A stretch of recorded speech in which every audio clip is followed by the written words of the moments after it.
ಆರೋಪಗಳಲ್ಲಿ ಮೂಲವಾದ ಚರ್ಚಾ ವಿಚಾರನೇ ಇದಲ್ವಾ, ನಂಬಿಕೆ ವರ್ಸಸ್ ಸಾಕ್ಷಿ.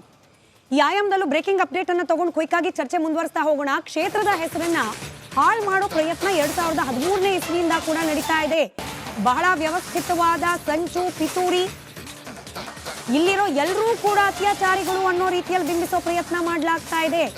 ಇಂಥ ಹೋರಾಟಗಾರರ ಆರೋಪವನ್ನ ನಾವು ಯಾಕೆ ನಂಬಬೇಕು? ಇವ್ರ ಪ್ರಕಾರ ಇವ್ರು ಮಾತ್ರ ಒಳ್ಳೆಯವರು, ಅದನ್ನು ಬಿಟ್ಟು ಬಾಕಿ ಎಲ್ಲರೂ ಕೂಡ ಕೆಟ್ಟವರು. ಕೆಟ್ಟವರು ಅಂದ್ರೆ ಹೆಂಗೆ?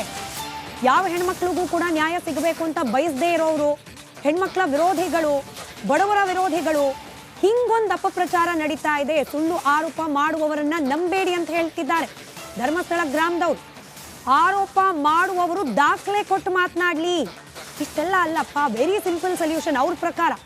ಈ ಅನಾಮಿಕ ವ್ಯಕ್ತಿಯ ಬ್ರೈನ್ ಮ್ಯಾಪಿಂಗ್ ಮಾಡಬೇಕಾಗಿತ್ತು, ಅವನು ಒಪ್ಪಿಟ್ಟಿದ್ದ. ಸ್ಥಳೀಯ SP ಕೂಡ ಅದಕ್ಕೆ ಸಿದ್ಧತೆಯನ್ನ ಮಾಡ್ಕೊಳ್ತಾ ಇದ್ರು. ಆದ್ರೆ SIT ತನಿಖೆನೇ ಬೇಕು ಅಂತ ಹೇಳಿ ಪಟ್ಟು ಹಿಡಿದ್ರು. ಈಗ ತನಿಖೆ ನಡೀತಾ ಇದೆ, ಆತನ ಬಗ್ಗೆ ಕೂಡ ತನಿಖೆ ಆಗ್ಲಿ ಅಲ್ಲ, ಆತನ ಹಿಂದಿರೋರು ಯಾರು ಅಂತ ಕೂಡ ಬಯಲಿಗೆ ಬರಲಿ ಅಲ್ಲ. ಗ್ರಾಮ ಪಂಚಾಯತಿ ಅಧ್ಯಕ್ಷರು, ಮಾಜಿ ಅಧ್ಯಕ್ಷರು ನೇರವಾಗಿ ಸವಾಲು ಹಾಕಿದ್ದಾರೆ. ಕೇಶವ್ ಗೌಡ್ರ ಅದೊಂದು ಬ್ರೈನ್ ಮ್ಯಾಪಿಂಗ್ ಸಂಬಂಧಪಟ್ಟ ಹಾಗೆ ಒಂದು ಬೈಟ್ ಇದೆ, ಪ್ಲೇ ಮಾಡ್ಕೊಂಡು ಬನ್ನಿ, ಚರ್ಚೆ ಮುಂದುವರ್ಸೋಣ. ಕೆಟ್ಟ ಹೆಸರನ್ನು ತರಬೇಕು, ಧರ್ಮಸ್ಥಳದ ಹೆಸರನ್ನು ಹಾಳು ಮಾಡಬೇಕು, ಇದು ಅತ್ಯಾಚಾರಿಗಳ ಊರು, ಇದು ಇದು ಏನು ದರೋಡೆಕೋರರ ಊರು, ಅಲ್ಲೇ ರಿಕ್ಷಾದವರು ಅತ್ಯಾಚಾರಿಗಳು, ಊರಿನವರು ಅತ್ಯಾಚಾರರು, ಅಂಗಡಿಯವರ ಅತ್ಯಾಚಾರಿಗಳು, ದರೋಡೆ ಮಾಡ್ತಾರೆ, ಕೊಲೆ ಮಾಡ್ತಾರೆ, ಅತ್ಯಾಚಾರ ಮಾಡ್ತಾರೆ ಅಂತ ಹೇಳಿ ಇದನ್ನು 2013ರಿಂದ ಪ್ರಾರಂಭ ಆಗಿದೆ. ಅಂತ ಇದರಲ್ಲಿ ಇವನು ಬಂದಾಗ SP ಅವರಿಗೆ ಇದೆಲ್ಲ ಗೊತ್ತಾಗಿ ಅವ್ರು ಹೇಳಿದ್ರು ಬ್ರೈನ್ ಮ್ಯಾಪಿಂಗ್ ಮಾಡಿ ಅಂತ. ಆಗ ಏನಾಯಿತು, ಈ ಹೋರಾಟಗಾರರು ಏನು ಆಗ ಹೇಳ್ತಿದ್ರು, ಅವ್ರು ಏನು ಹೇಳಿದರು, ಇದು ಈ SP ಇಂದ ಆಗೋದಿಲ್ಲ, ಹಾಗಾಗಿ ಸರ್ಕಾರಕ್ಕೆ ಮನವಿ ಮಾಡ್ತೇವೆ, SIT ಅಂತ ಹೇಳಿ ಮಾಡಬೇಕು ಅಂತ ಎಲ್ಲ ಯೂಟ್ಯೂಬರ್ಸ್ ಅವರು ಇವರೆಲ್ಲ ಒತ್ತಡ ಹಾಕಲಿಕ್ಕೆ ಶುರು ಮಾಡಿದರು. ಅದು ಕೂಡ ಹೇಳಿದರು, ಮೊಹಂತಿಯವರನ್ನೇ ಮುಖ್ಯಸ್ಥರನ್ನಾಗಿ ಮಾಡಬೇಕು ಅಂತ ಅವ್ರು ಹೇಳಿದರು. ಯಾರು ಮೊಹಂತಿಯವರನ್ನು ಅಂತ ಹೇಳಿದರು ಅದೇ ಮುಖ್ಯಸ್ಥರನ್ನಾಗಿ ಮಾಡಿ ಸರ್ಕಾರ ಇವತ್ತು SIT ಅನ್ನು ಮಾಡಿದೆ. ಕೋಟಿಗಟ್ಟಲೆ ಖರ್ಚಿದೆ, ಇದು ನಮಗೆ ಗೊತ್ತಿರುವಂಥ ಮಾಹಿತಿ.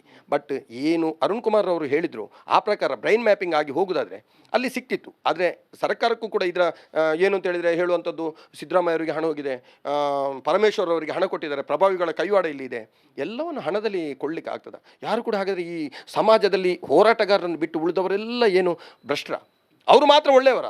ಈ ಪ್ರಶ್ನೆ ನಾನು ಕೇಳಬೇಕು. ಅವರ ಪ್ರಶ್ನೆ ಏನು ಅಂತ ಹೇಳಿದರೆ ಎಲ್ಲರೂ ಒಳ್ಳೆ. ಒಬ್ಬ ಈಗ ನಾನು ಮಾತಾಡಿದಕ್ಕೆ ನನಗೆ ಬೆಳಿಗ್ಗೆಯಿಂದ ಕಮೆಂಟ್, ಅವನು ಅತ್ಯಾಚಾರಿ ಅಂತ ಬರ್ತಿದೆ. ಇವನು ಅಪ್ಪನಿಗೆ ಹುಟ್ಟಿದವನಾದರೆ ನನಗೆ ಒಂದು ಅತ್ಯಾಚಾರಿಯ ಒಂದು ನಾನು ಮಾಡಿದ್ದು ಅಥವಾ ಒಂದು ಇದ್ದದ್ದನ್ನು ತೋರಿಸ್ಬೇಕು. ಒಬ್ಬ ಹಾಕಿದ ಪ್ರೂಫ್ ಬೇಕು ನನಗೆ, ತೋರಿಸ್ಲಿ. ನಾನು ಅವರು ಏನು ಅಂತ ಹೇಳಿದನ್ನು ಕೊಡ್ತೇನೆ, ನಿಮಗೆ ಈಗ ದಾಖಲೆ ಕೊಡ್ತೇನೆ. ಈಗ ನನ್ನಲ್ಲಿ ದಾಖಲೆ ಇದೆ, ಈಗ ಒಳಗಡೆ ಇದೆ, ತೆಗೆದು ಕೊಡ್ತೇನೆ ನಾನು, ಯಾರು ಹೇಗೆ ಅಂತೇಳಿ. ಭಾಳಷ್ಟು ಕೆಟ್ಟ ಹೆಸರನ್ನು ತರಬೇಕು, ಧರ್ಮಸ್ಥಳದ ಹೆಸರನ್ನು ಹಾಳು ಮಾಡಬೇಕು. ಎಲ್ಲ ಹೇಳಿಕೆಗಳು ತೀರಾ ವೈಯಕ್ತಿಕ ಅನ್ಸಿದ್ರು ಕೂಡ ಹಿಂಗ್ ಟೀಕೆಗೆ ಒಳಗಾಗ್ತಿರೋರ್ ಮೇಲೂ ಕೂಡ ಅಷ್ಟೇ ಪರ್ಸನಲ್ ಆಗಿ ಅಟ್ಯಾಕ್ ಆಗ್ತಿದೆಯಲ್ವಾ ಅಲ್ವಾ ಬಾಲನ್ ಸರ್? ಸಿಂಪಲ್ ಸೊಲ್ಯೂಷನ್ ಅಪ್ಪ, ಬ್ರೈನ್ ಮ್ಯಾಪಿಂಗ್. ಯಾಕೆ ಹಿಂಜರಕ್ಕೆ? ಆತನೇ ಬರ್ಕೊಟ್ಟಿದ್ದಾನೆ, SP ಕೂಡ ರೆಡಿ ಇದ್ರಂತೆ ಬ್ರೈನ್ ಮ್ಯಾಪಿಂಗ್ ಮಾಡ್ಲಿಕ್ಕೆ. ಇಲ್ಲಿಲ್ಲ ಬ್ರೈನ್ ಮ್ಯಾಪಿಂಗ್ ಬೇಡ, SITನೇ ಆಗಬೇಕು ಅಂದ್ಬಿಟ್ರಂತೆ. ಅನುಮಾನ ಬರಲ್ವಾ?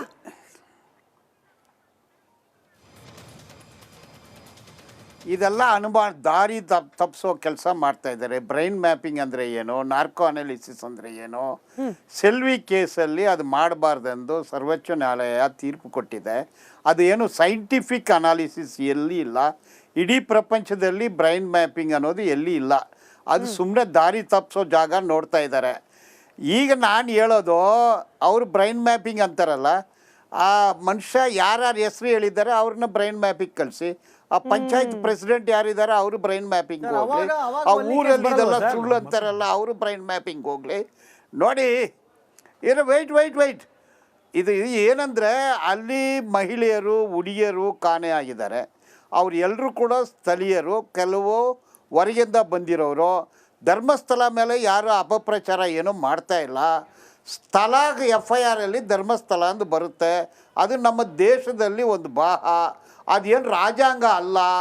ಅಲ್ಲಿ ನಿಜ ಹೊರಗೆ ಬರಲಿ, ತನಿಖೆ ವೈಟ್ ತನಿಖೆ ಆಗಲಿ. ಈಗ ವೈಟ್ ಈಗ ವೈಟ್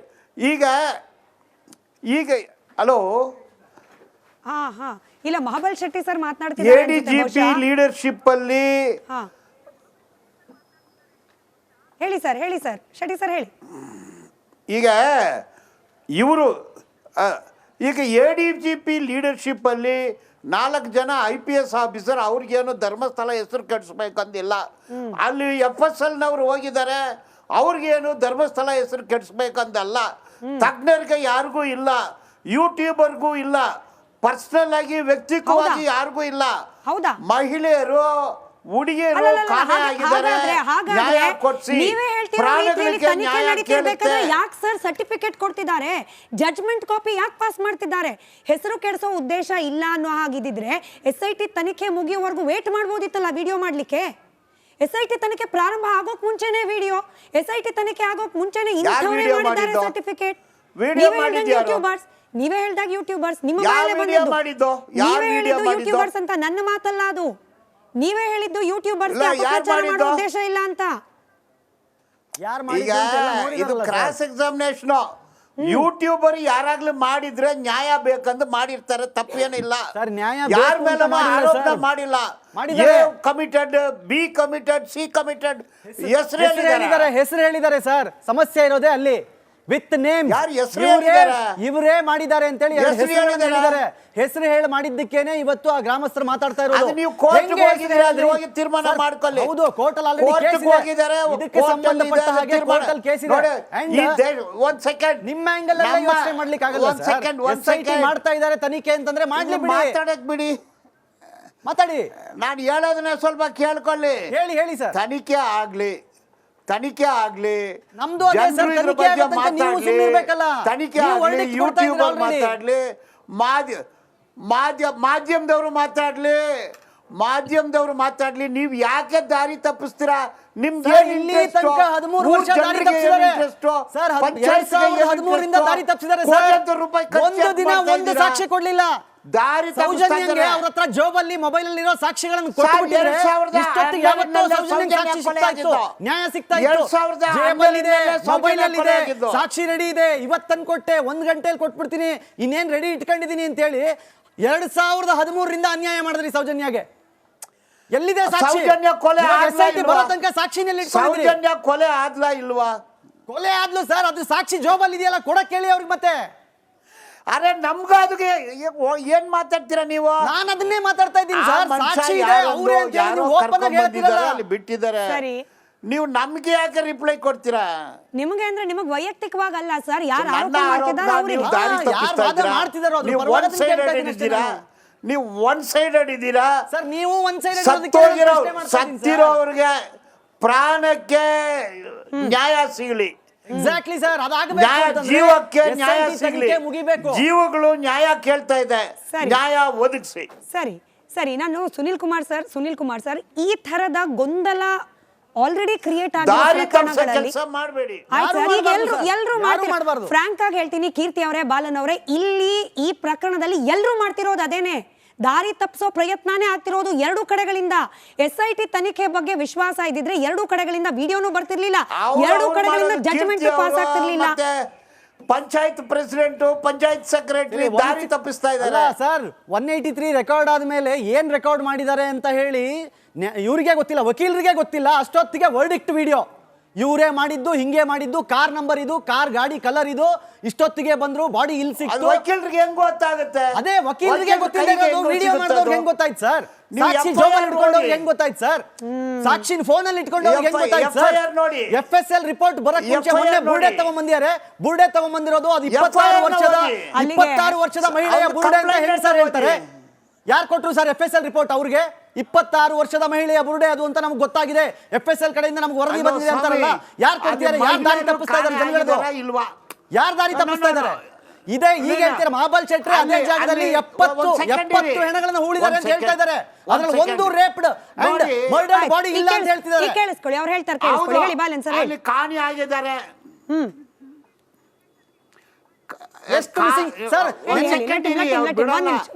ಕಾಣೆ ಆಗಿದ್ದಾರೆ ಮಹಿಳೆಯರು, ಹುಡುಗಿಯರು. ಅವರು ನಮ್ಮ ಮಕ್ಕಳು, ನಮ್ಮ ಅಕ್ಕ ತಂಗಿಯರು ಕಾಣೆ ಆಗಿದ್ದಾರೆ. ಅವ್ರ ಫ್ಯಾಮಿಲಿ ಕಣ್ಣೀರ್ ಬಿಡ್ತಾ ಇದ್ದಾರೆ. ಕಣ್ಣೀರ್ ಅಂದ್ರೆ ಈಗ ನ್ಯಾಯ ಸಿಗಬೇಕು. ಇದು ನ್ಯಾಯಕ್ಕೋಸ್ಕರ ಹೋರಾಟ. ನೀವು ಹೋರಾಟ ಮಾಡಿ, ನಾವು ಮಾಡ್ತೀವಿ. ನ್ಯಾಯ ಗೆಲ್ಲುತ್ತೆ. ತಪ್ಪು ಮಾಡಿರೋವನಿಗೆ ಶಿಕ್ಷೆಗೆ ಒಳಗಾಗುತ್ತಾನೆ, ತಪ್ಪು ಮಾಡೋನು ಗಲ್ಲಿಗೆ ಹೋಗ್ತಾನೆ. ನ್ಯಾಯ ಯಾವತ್ತು ಸಾಯೋದಿಲ್ಲ. ಹ್ಯಾವ್ ಕಾನ್ಫಿಡೆನ್ಸ್ ಆನ್ ಸಿಟ್.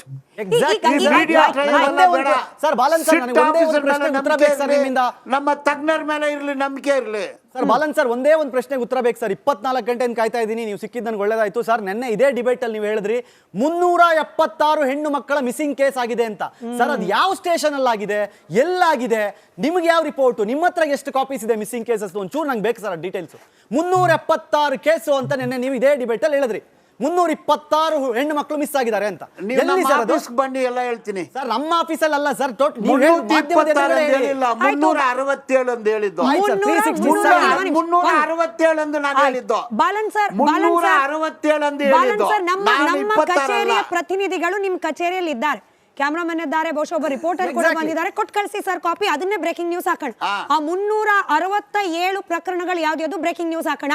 ನಾನು ಸುನಿಲ್ ಕುಮಾರ್ ಹಾ ಸರ್ 367 ಕೇಸ್ ನೀವು ಡೀಟೇಲ್ಸ್ ಕೊಟ್ಟಿಲ್ಲ ಅಂತಂದ್ರೆ ನೀವು ಹೇಳಿದ ಸುಳ್ಳು ಅಂತ ಒಪ್ಕೋಬೇಕಾಗುತ್ತೆ ಸರ್. 367 ಕೇಸ್ ನೀವು ಮಿಸ್ಸಿಂಗ್ ಕೇಸ್ ಹೆಣ್ಣು ಮಕ್ಕಳು ಧರ್ಮಸ್ಥಳದಲ್ಲಿ 367 ಕೇಸ್ ಮಾಧ್ಯಮದಲ್ಲಿ ಬಂದಿದೆ. ಎಲ್ಲೂ ಬಂದಿಲ್ಲ ಸರ್.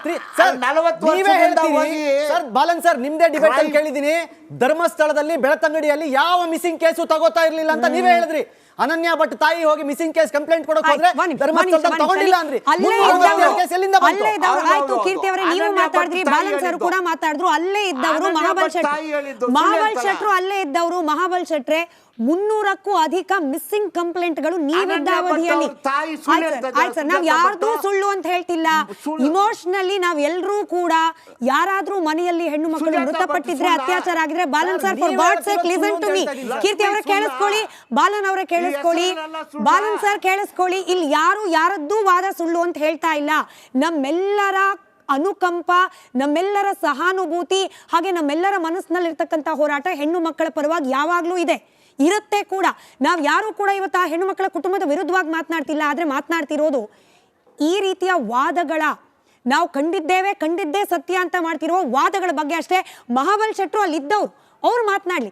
ಮಹಾಬಲ್ ಶೆಟ್ರೆ, ನೀವಿದ್ದ ಸಂದರ್ಭದಲ್ಲಿ 300 ಬೇಡಪ್ಪ 30 ಮಿಸ್ಸಿಂಗ್ ಕಂಪ್ಲೇಂಟ್ಗಳು ರಿಜಿಸ್ಟರ್ ಆಗಿದ್ದು ನಿಮ್ಮ ಗಮನಕ್ಕೆ ಬಂದಿತ್ತ? 300 ಬಿಟ್ಬಿಡೋಣ, 30 ಅಲ್ಲ 30 ಲೇಡೀಸ್ ಮಿಸ್ಸಿಂಗ್ ಬೆಳ್ತಂಗಡಿ 2016ಗೆ ಧರ್ಮಸ್ಥಳ ಸ್ಟೇಷನ್ ಆಗಿದ್ದು. ಬೆಳ್ತಂಗಡಿ ಸ್ಟೇಷನ್ ಇಂದನೇ 30 ಲೇಡೀಸ್ ಮಿಸ್ಸಿಂಗ್ ಕಂಪ್ಲೇಂಟ್ ಇಲ್ಲ. ಅದಕ್ಕೆ ಮೊದಲು ಬೆಳ್ತಂಗಡಿ. ಹೌದು, 1995 ಇಂದ 30 ಲೇಡೀಸ್ ಮಿಸ್ಸಿಂಗ್ ಕಂಪ್ಲೇಂಟ್ ಇಲ್ಲ ಸರ್. ಇಲ್ಲ ಓಪನ್. ಕೆಲವು ಮಿಸ್ಸಿಂಗ್ ಕಂಪ್ಲೇಂಟ್ ಆಗಿದೆ, ಕೆಲವು ಆತ್ಮಹತ್ಯೆ ಅಂತ ಹೇಳ್ತೀರಾ ನೀವು. 77 ಅಂತೀರಾ. ಎಲ್ಲ ಕೂಡ ಪಬ್ಲಿಕ್ ಡೊಮೈನ್ ಅಲ್ಲಿ ಇದೆ, ತನಿಖೆ ಆಗ್ತಾ ಇದೆ, ನಿಜ ಹೊರಗೆ ಬರುತ್ತೆ. ಲೇಡೀಸ್ ಸರ್, ಲೇಡೀಸ್ 30, ನೀವು 330 ಲೇಡೀಸ್ ಮಿಸ್ಸಿಂಗ್ ಅಷ್ಟಿಲ್ಲ ಸರ್. ಇಲ್ಲ ಸರ್, ಕಾಣೆ ಆಗಿರೋರು 367 ಎಂದು ರಿಪೋರ್ಟ್ ಇದೆ. ಕ್ರೈಮ್ ರೆಕಾರ್ಡ್ ಬ್ಯೂರೋನಲ್ಲಿ ಹೋಗಿ ಹುಡುಕಿ, ಇದೆಲ್ಲ ಪಬ್ಲಿಕ್ ಡೊಮೈನ್ ಅಲ್ಲಿ ಇದೆ, ತನಿಖೆ ಆಗ್ತಾ ಇದೆ, ನಿಜ ಹೊರಗೆ ಬರುತ್ತೆ. ಯಾರು ಸುಳ್ಳು ಹೇಳ್ತಾರೆ, ಯಾರು ಸುಳ್ಳು ಹೇಳ್ತಾರೆ. ಆಯ್ತು ಮಹಾಬಲ್ ಶೆಟ್ರು 40 ವರ್ಷದಿಂದ ನೆನ್ನೆ ಮೊನ್ನೆ ಅಲ್ಲ, 40 ವರ್ಷದಿಂದ 300ಕ್ಕೂ ಅಧಿಕ. 40 ವರ್ಷದಿಂದ 550 unidentified body unnatural death report ಆಗಿದೆ. ಇದೆಲ್ಲದಕ್ಕೂ ದಾಖಲೆ ಇದೆಯಾ ಸರ್? ದಾಖಲೆ ಇದೆ. ನಮ್ಮ DCIB ಇದೆಯಲ್ಲ sir, DCRB Mangaluru Dakshina Kannada DCRB record ಅಲ್ಲಿ ಇದೆ. ಅದೇ ನಾನು ಹೇಳಿದ್ದು, ಅದೇ ನಾನು ಹೇಳಿದ್ದು, ಅದು ನಾನು ಹೇಳಿದ್ದು. ಬಾಡಿ ಸರ್, ಕಾಣೆ ಆಗಿರೋದೆಲ್ಲ ಕಾಣೆ ಆಗಿಲ್ಲ ಸರ್, ಅನ್ಐಡೆಂಟಿಫೈಡ್ ಬಾಡೀಸ್. ಆಕಾಶದಿಂದ ಬಂದ್ಬಿಟ್ರೆ unidentified body. Right sir, Malagatti sir ಹಾಗೆ ಸುನಿಲ್ ಸರ್ ಅನ್ಯಾಚುರಲ್ ಡೆತ್. ಅವ್ರಿಗೇನ ಅಪ್ಪ ಅಮ್ಮ ತಂಗಿ ಯಾರು ಇಲ್ವಾ? ಬಾಲನ್ ಸರ್, ನಿಮ್ಗೂ ಗೊತ್ತು SIT ಅಧಿಕಾರಿಗಳು ಎಲ್ಲಾ ರೆಕಾರ್ಡ್ಸ್ ಕೂಡ ಆಚೆ ತೆಗಿತಿದ್ದಾರೆ. ಅಷ್ಟು ವರ್ಷಗಳಲ್ಲಿ ನೀವೀಗೇನ್ ಮೆನ್ಷನ್ ಮಾಡ್ತಿದ್ದೀರಿ, ಅಷ್ಟು ವರ್ಷಗಳಲ್ಲಿ ಕಾರ್ಯನಿರ್ವಹಿಸಿದ ಪೊಲೀಸರು ಕೂಡ ಮಾಹಿತಿ ತೆಗಿತಾ ಇದ್ದಾರೆ. ಆಯ್ತು ಸರ್, ಓಕೆ. ಸುಳ್ಳುಗಳು ಹೇಳ್ಕೊಂಡು ತಪ್ಪಿಸ್ಕೊಳ್ಳಕ್ಕಾಗಲ್ಲ. ಕಂಡಿಡಿಯೋಣ. SIT ಅಧಿಕಾರಿಗಳು ಕಂಡುಹಿಡಿತಿದ್ದಾರೆ. ನೀವೇ ಹೇಳ್ದಂಗೆ ವಿಶ್ವಾಸ ಹೇಳೋಣ. Malagatti sir, Sunil sir, already complicated. ಇಷ್ಟು ಕಾಂಪ್ಲಿಕೇಟೆಡ್ ವಿಚಾರದಲ್ಲಿ ಈ ರೀತಿ ನರೇಟಿವ್ಗಳು ನಡೀತಿರ್ಬೇಕಾದ್ರೆ ತನಿಖಾಧಿಕಾರಿಗಳ ಮೇಲೆ ಇರೋ ಪ್ರೆಷರ್ ಸರ್ ನೀವ್ ಹೇಳಿ. ಅದಾದ ನಂತರ ವಿರೋಧ ಪ್ರಶ್ನೆ ಅಲ್ಲ, ಈಗಾಗಲೇ ಆಗ್ಬಿಟ್ಟವೆ. ಅವ್ರು ಮಾಡ್ತಾನೆ ಇದ್ದಾರೆ, ಅವರು ಮಾಡ್ತಾ ಇದ್ದಾರೆ, ಇವರು ಮಾಡ್ತಾ ಇದ್ದಾರೆ. ಮಾಡ್ಕೊಳ್ಳಿ, ನಮಗೆ ಪೊಲೀಸರಿಗೆ ಏನು ಸಂಬಂಧ ಇಲ್ಲ. ನಾವು ಯಾರ ಪರನೂ ಇಲ್ಲ, ವಿರೋಧನೂ ಇಲ್ಲ. ನಾವು ಸತ್ಯ ಶೋಧನೆ ಮಾಡಲಿಕ್ಕೆ ಅಲ್ಲಿ ಹೋಗಿದ್ದೇವೆ, ಕಾನೂನುಬದ್ಧವಾಗಿ ಅಲ್ಲಿ ಹೋಗಿದ್ದೇವೆ. ಕಾನೂನು ರೀತಿಯಲ್ಲಿ ಕೆಲಸ ಮಾಡ್ಲಿಕ್ಕೆ ಹೋಗಿದ್ದೇವೆ, ಟ್ರಾನ್ಸ್ಪರೆಂಟ್ ಆಗಿ ಕೆಲಸ ಮಾಡ್ಲಿಕ್ಕೆ ಹೋಗಿದ್ದೇವೆ, ತಾಂತ್ರಿಕ ಮತ್ತು ವೈಜ್ಞಾನಿಕವಾಗಿ ಮಾಡ್ಲಿಕ್ಕೆ ಹೋಗಿದ್ದೇವೆ. ಸೊ ಇದ್ರ ನಮ್ಮ ಮೇಲೆ ವಿಶ್ವಾಸ ಇಡ್ರಿ, ಅದು ಪರ ವಿರೋಧ ಬಿಟ್ಬಿಡ್ರಿ, ನಮ್ಮ ಮೇಲೆ ವಿಶ್ವಾಸ ಇಡ್ರಿ. ಒಬ್ಬರೇ ಅಧಿಕಾರಿ ಮಾಡಿದ್ರೆ ನಾವು ಸಂಶಯ ಪಡ್ಬೋದು, ಹಿಂದೆ ಆಗಿದ್ದಾವೆ ಸಂಶಯ ಮಾಡುವಂಥ, ಹಿಂದೆ ಜಡ್ಜ್ಮೆಂಟ್ನಲ್ಲೇ ಆಗಿದ್ದಾವೆ, ಜಡ್ಜಲ್ಲಿ ಮೆನ್ಷನ್ ಮಾಡಿದ್ದಾನೆ ಪೊಲೀಸರು ಸರಿ ಮಾಡಲಿಲ್ಲ ಅಂತ. ಅದಕ್ಕೆ ಈ ಟೀಮ್ ಆಫ್ ವರ್ಕ್ ಇದೆ, ಇದು SIT ಇರೋದು ಟೀಮ್ ಆಫ್ ಆಫೀಸರ್ಸ್ ಇದೆ, ಎಕ್ಸ್ಪರ್ಟ್ ಆಫೀಸರ್ಸ್ ಇದ್ದಾರೆ. ಯಾವನು ಯಾವ ಇದರಲ್ಲಿ ಎಕ್ಸ್ಪರ್ಟ್ ಇದ್ದಾನೆ, ಯಾವ ಆಂಗಲ್ದಲ್ಲಿ ಎಕ್ಸ್ಪರ್ಟ್ ಇದ್ದಾನೆ ತನಿಖೆಯಲ್ಲಿ, ಅಂತ ಆಂಗಲ್. ಉದಾಹರಣೆ, ಒಂದು ಆರೋಪಿನ ಹಿಡಿಯೋದು, ಆರೋಪಿಯಲ್ಲಿ ಇವನು ಎಕ್ಸ್ಪರ್ಟ್ ಇದ್ದಾನೆ ಅವನಿಗೆ ನೇಮಿಸ್ತೇವೆ, ಯಾವ ತನಿಖೆಯಲ್ಲಿ ಎಕ್ಸ್ಪರ್ಟ್ ಇದ್ದಾನೆ ಅವನಿಗೆ ನೇಮಿಸ್ತೇವೆ, ಯಾವ ಪಂಚನಾಮದಲ್ಲಿ ಎಕ್ಸ್ಪರ್ಟ್ ಇದ್ದಾನೆ SIT ಅಂದ್ರೆ ಈ team of work. Team of work ಇರುವಾಗ ಒಬ್ಬಂದ ತಲೆ ಇರುವುದಿಲ್ಲ, ಎಲ್ಲರದು ತಲೆ ಸೇರಿ ಅದನ್ನ ನಿಜವಾಗಿಯೂ ಸತ್ಯ ಸಂಶೋಧನೆ ಆಗ್ತದೆ. ನೀವು ಯಾರು ಅದನ್ನ ತಲೆ ಕೆಡಿಸಬಾರ್ದು, ಯಾರು ವೈಯಕ್ತಿಕವಾಗಿ ಮಾಡಬಾರ್ದು. ಈಗ ಪ್ರಿಮೇಚೂರ್ ಇದೆ, ಈಗ ಬರೀ 6 ಸ್ಥಳಗಳಲ್ಲಿ ನಾವು ಶೋಧನೆ ಮಾಡಿದ್ದೀವಿ. SIT ಅಧಿಕಾರಿಗಳು ಒಳ್ಳೆ ಇನ್ವೆಸ್ಟಿಗೇಷನ್ ಮಾಡ್ತಿದ್ದಾರೆ. ನಾವು ಅವ್ರ ಮೇಲೆ ಒಂದು ಹೋಪ್ ಇಡಬೇಕಾಗ್ತದೆ. ಮತ್ತು ಕೆಲವರು ಯೂಟ್ಯೂಬರ್ಗಳು ಆ ಸ್ಥಳದ ಹೆಸರನ್ನ ಹಾಳು ಮಾಡ್ಲಿಕ್ಕೆ ಟ್ರೈ ಮಾಡಿದ್ರೆ ಆ ಸ್ಥಳ ಹೆಸರು ಹಾಳಾಗೋದಿಲ್ಲ. ರೈಟ್ ಆ್ಯಂಡ್ ಲೆಫ್ಟ್ ಎರಡು ಕಡೆನೂ ಜನ ಇದ್ದೇ ಇರ್ತಾರೆ. ಹಾಗಾಗಿ ಆ ಸ್ಥಳಕ್ಕೊಂದು ಪಾವಿತ್ರತೆ ಇದೆ, ಆ ಪಾವಿತ್ರತೆ ಜನಗಳ ನಂಬಿಕೆ ಜೊತೆ ಇದೆ, ಅದನ್ನ ಯಾರು ಹಾಳು ಮಾಡ್ಲಿಕ್ಕೆ ಆಗೋದಿಲ್ಲ. ಲೆಟ್ ಅಸ್ ಹ್ಯಾವ್ ಹೋಪ್ ಅನ್ನೋ SIT ಮತ್ತೆ ಒಳ್ಳೆ ಇನ್ವೆಸ್ಟಿಗೇಷನ್ ಮಾಡಿ ಒಂದು ಸತ್ಯನ ಹೊರಗೆ ತೆಗಿತಾರೆ ಅಂತ ನಾನು. ಮೊಬೈಲ್ ನಲ್ಲೋ ಪಾಕೆಟ್ ಅಲ್ಲೋ ಇನ್ಯಾವುದ್ರಲ್ಲೋ ಮಾಹಿತಿ ಇದ್ರೆ ದಯಮಾಡಿ SITಗೆ ಕೊಡಿ. ನಾವು ಪ್ರತಿ ಬಾರಿ ಡಿಬೇಟ್ ನಲ್ಲಿ ಇದನ್ನೇ ಹೇಳ್ತಿರೋದು. ಇವತ್ತಿನ ಚರ್ಚೆಗೆ ಸಮಯ ಇದ್ದದಷ್ಟೇನೆ. ಬ್ರೇಕ್ ನಲ್ಲಿ ಸುನಿಲ್ ಸರ್ ಒಂದು ಒಳ್ಳೆ ಮಾತನ್ನ ಹೇಳ್ತಾ ಇದ್ರು, SIT ತನಿಖೆ ಆಗ್ಲೇಬೇಕು. SIT ತನಿಖೆ ಆದ್ಮೇಲೆ ಅಲ್ವಾ ಗೊತ್ತಾಗೋದು ಈಗ ಆಗ್ತಿರೋದು ಪ್ರಚಾರನೋ ಅಪಪ್ರಚಾರನೋ ಅಥವಾ ಸತ್ಯನೋ. ಆಚೆ ಬರ್ಲಿ, ಆಚೆ ಬರೋವರೆಗೂ ಅವನು ಏನು ಅನಾಮಿಕ ವ್ಯಕ್ತಿ ಇದ್ದಾನೆ ಬಂದ್ಕೊಳ್ಳೆ ಬ್ರೈನ್ ಮ್ಯಾಪಿಂಗ್ ಮಾಡಬೇಕು. ಅದು ತನಿಖೆಯಲ್ಲಿ ಲಕ್ಷಣ ಅಲ್ಲ, ತನಿಖೆ ಪ್ರೊಸೀಜರ್ ಅಲ್ಲ, ಅದು ಪೂರಾ ತನಿಖೆ ಮಾಡಿ ಏನೋ ಸಿಗಲಿಲ್ಲ ಅಂದ್ರೆ ಆಮೇಲೆ ಲಾಸ್ಟ್ SIT ತನಿಖೆ ಆಗೋವರೆಗೂ ಕಾಯ್ಬೇಕು. ಆದ್ರೆ ನಮ್ಮ ಪ್ರಯತ್ನ ಏನು, ಯಾವುದೇ ವಾದ ಆದ್ರೂ ಕೂಡ ಒನ್ ಸೈಡೆಡ್ ಆಗಿ ಹೋಗ್ಬಾರ್ದು. ಆಗ್ತಾ ಇರುವ ಪ್ರತಿ ವಾದವನ್ನ ಕೂಡ ನಾವು ವೀಕ್ಷಕರ ಮುಂದೆ, ಬಹಳ ಪ್ರಜ್ಞಾವಂತರಾದ ವೀಕ್ಷಕರ ಮುಂದೆ ಇಡೋ ಪ್ರಯತ್ನವನ್ನ ನಾವಿಟ್ಟಿದ್ದೇವೆ. ಹೀಗೇನೆ ಚರ್ಚೆಗಳು, ಹೀಗೆ